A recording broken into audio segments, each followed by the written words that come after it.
In the heart of South Africa lies the Karoo, a massive expanse of semi-desert land known for its rocky, mountainous terrain and for its extreme temperatures. It may be difficult to believe, but although this land looks harsh and uninhabitable, it's home to a wide variety of animals and one of South Africa's best kept secrets. Right on the edge of the Great Karoo, nestled between the mountains, lies a farm resort called Blanco, a place where holidaymakers from the cities can escape for a while and find some peace and quiet. To some, it's a place to relax, with quaint chalets, tennis courts, great food, and a golf course being some of the main attractions, but I'm here for an entirely different reason. This isn't just any resort, it's also a great place to hunt. Many people travel here to hunt animals like kudu, impala, and blesbuck, but I'm here for a week with a number of different pre-charged pneumatic air rifles to hunt small game. Today I'm after the masters of the rocks, the Dassies.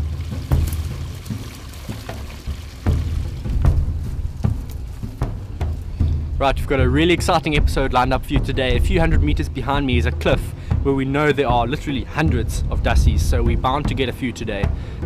We're just going to have to sneak in quietly as we get close here, and we're going to set up, do some range finding, set up the scope for the long range shots, put the scope cam on, and start getting happy with the trigger.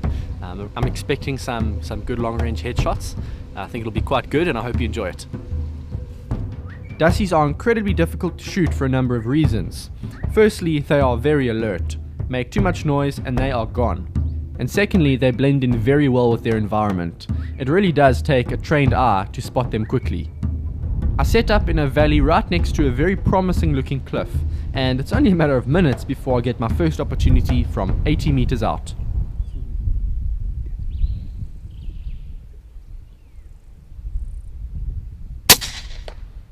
I hear the thud as that 22 caliber pellet passes straight through the head, and Dassie number 1 collapses right on the spot. Video footage captured through the scope at 20 times magnification shows a perfectly placed shot, and I really couldn't be happier. It's not long before I get another opportunity, but this time I'm not so lucky.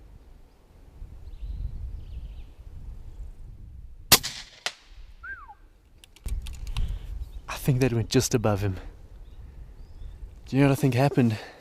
He was the same distance as the other ones, 80 meters, but a slightly steeper incline angle, maybe 5 or 6 degrees more. And even 5 or 6 degrees will change exactly where that bullet goes. And I think the pellet went a few centimeters too high and just went right over his head. So that shows your margin for error is really small. But that's why I enjoy hunting like this, you know, even when you miss a few times, you learn. Each miss, you learn. You learn what you have to do to get your shots right. So it's a great learning experience, and it's a lot of fun. Can't go wrong. It takes a while before another Dassie presents itself, but in these situations, patience is key. I may have missed the last one, but this guy is not so lucky.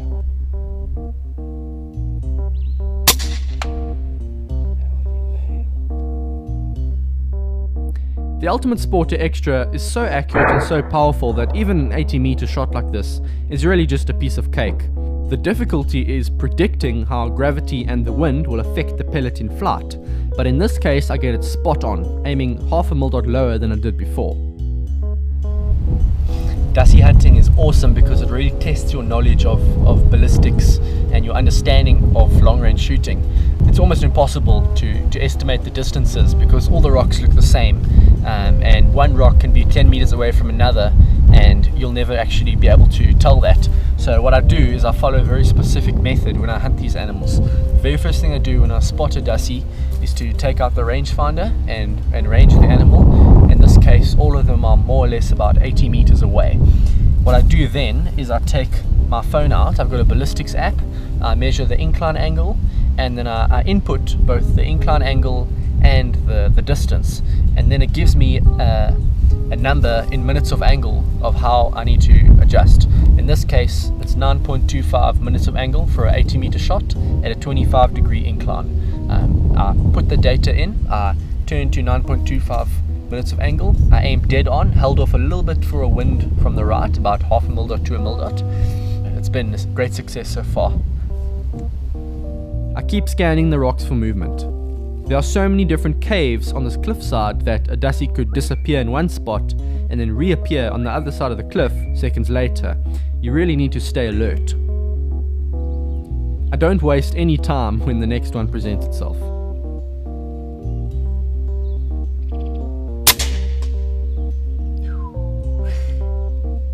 He's down. Again, it's a perfect headshot, and that really is a testament to the accuracy and the power of this gun.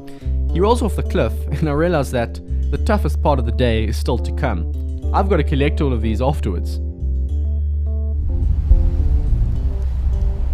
Wind's blowing now. I have to hold 2 or 3 mil dots to the right. It's getting a bit out of control, so I'm going to wait a few more minutes and then maybe call it a day. Just as I'm about to pack up, the wind suddenly dies down and 2 dussies appear out of nowhere.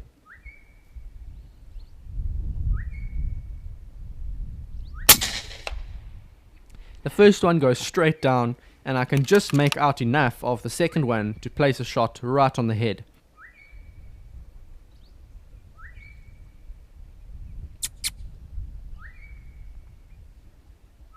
I take my time and I pull the trigger.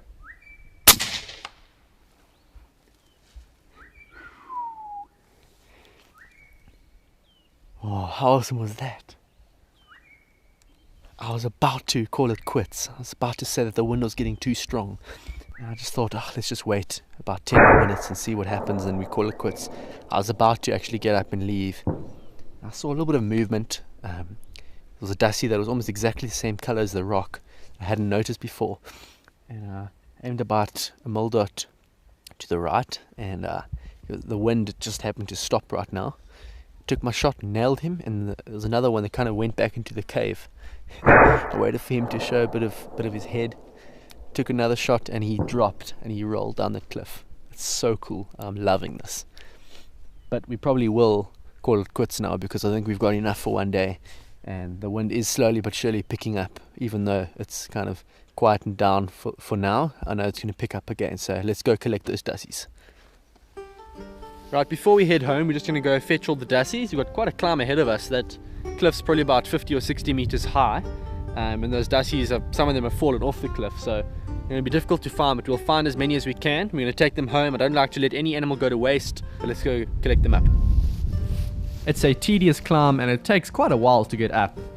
Eventually we find a way to reach the top, and the search begins. Here's one, here's the other, and this one is absolutely massive. This is a big dussie. This is probably a normal sized animal right over here. It's like a small male. Now this one is big though. This one is huge. It's really, really big. But you see there, blood coming out of the ears, perfect headshot. And this one, I'm not quite sure where I hit this one, but he's dead. Oh, there you go, just below the ear. Again, good headshot. So that's 2 down. Gonna probably leave them on this rock over here, go fetch the rest, and then come back for these. After about half an hour of scrambling about, we have all the animals, and it's time to head home. It really has been an absolutely fantastic afternoon.